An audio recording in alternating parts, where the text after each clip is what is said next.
देखंतु भक्ति आम समस्त एकांत अपरिहार्य। आम गुरु को भक्ति करे, पितामाता को भक्ति करे, आमर इष्ट को भक्ति करे। तेणु भक्ति आमर दैनंदिन जीवन सहित अच्छी।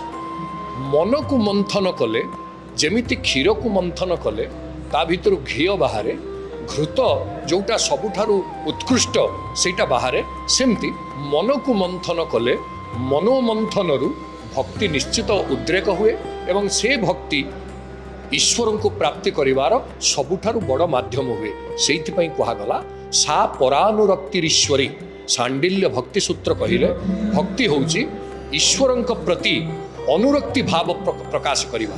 तेणु अनुरक्ति जड़े केमिति करिवो? जेतेबेले अत्यधिक मंथन मनर हबो सेतेबेले जो अमृत निर्गत हबो से मनरु, सेई अमृत ही भक्ति अमृत एवं ताको ही जीव आस्वादन कले परमंक सहित मिलित हो पारिबो।